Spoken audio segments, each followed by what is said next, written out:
Hello everyone, welcome back to our channel Education House 24/7. Today we will discuss about the topic role of individual in prevention of air pollution. Air pollution एक critical global issue है जिसका जो असर है वो हमारी human health पे, ecosystem पे और क्लाइमेट पे पड़ता है।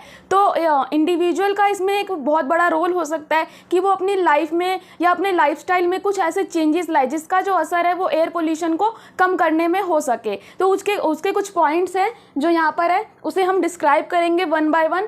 फर्स्ट पॉइंट है use of public transport. Public transport जैसे मेट्रो, बस, ट्रेन, इनका अगर हम यूज़ करते हैं इंस्टेड ऑफ मोटर व्हीकल, जो हमारे पर्सनल मोटर व्हीकल्स है, तो उससे क्या होगा कि एयर पोल्यूशन के लेवल में कुछ हद तक कमी आएगी।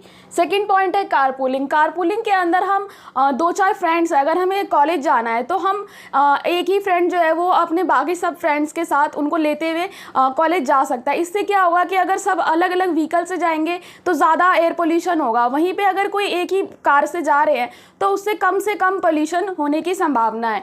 थर्ड पॉइंट है वॉकिंग और use of cycle instead of motor vehicle specially for small distance. या तो पैदल चल के जाएं या फिर साइकिल का यूज़ करें, बजाय कि हम मोटरसाइकिल का या फिर कार का यूज़ करते हैं। अगर हम कार का या मोटरसाइकिल का यूज़ करते हैं तो उससे क्या होगा, ज़्यादा से ज़्यादा एयर पोल्यूशन क्रिएट होगा। तो इसीलिए हमें इन चीज़ों का यूज़ कम से कम करना चाहिए ताकि जो एयर पोल्यूशन है वो कम से कम क्रिएट हो।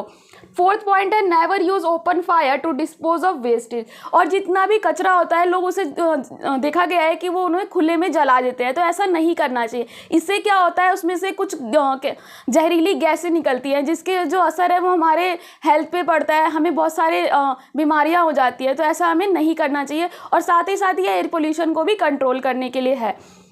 फिफ्थ पॉइंट है यूज़ CNG एज फ्यूल और इलेक्ट्रिक व्हीकल। और फ्यूल के रूप में हमें डीजल पेट्रोल की जगह CNG का यूज़ करना चाहिए या फिर इलेक्ट्रिक व्हीकल का यूज़ करना चाहिए। ये दोनों भी एयर पोल्यूशन को कम करने में बहुत हद तक साथ देते हैं। Regular pollution checkup of personal vehicle eight duly approve. हमें अपने जो पर्सनल व्हीकल्स हैं उनका रेगुलर चेकअप कराना चाहिए कि उनका कितना पोल्यूशन वो क्रिएट कर रहे हैं, और उन्हें उसी जगह से कराना चाहिए जो इस काम के लिए अप्रूव किए गए हैं। 7th point is individual should take part in various tree planting drive for environment. और हर एक इंडिविजुअल को ये इनिशिएट लेना चाहिए कि वो ट्री प्लांटिंग ड्राइव जो इन्वायरमेंट के लिए किया जा रहा है उसमें वो ज़्यादा से ज़्यादा पार्टिसिपेट करे ताकि एयर पोल्यूशन को कम किया जा सके। 8th point is create your green space, plant more trees and put indoor plant in your homes. और हमें अपना एक ग्रीन स्पेस क्रिएट करना चाहिए, अपने आसपास, घर के आसपास जो है ज़्यादा से ज़्यादा पेड़ उगाने चाहिए। और हो सके तो अपने जो घर के अंदर हम कुछ इंडोर प्लांट्स को भी लगा सकते हैं। 9th point is reduce the use of AC and refrigerator. और हमें AC और रेफ्रिजरेटर का यूज़ कम से कम करना चाहिए क्योंकि इसके यूज़ करने से जो है वो CFC एमिट होती है जिसका जो असर है वो ओजोन लेयर के ऊपर पड़ता है। 10th point is stop smoking और at least follow no smoking sign.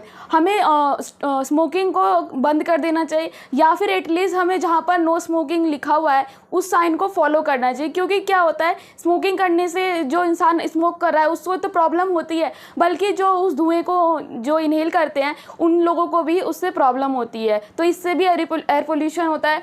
11th point is install गोबर gas biogas plant in area of high availability of cow dung. और काउ डंग यानी कि जो गोबर के उपले होते हैं, अगर जिस एरिया में ज़्यादा काउ डंग की अवेलेबिलिटी है तो वहाँ पर हम बायोगैस इंस्टॉल कर सकते हैं जिससे कि हम एयर पोल्यूशन में कुछ कमी ला सकते हैं।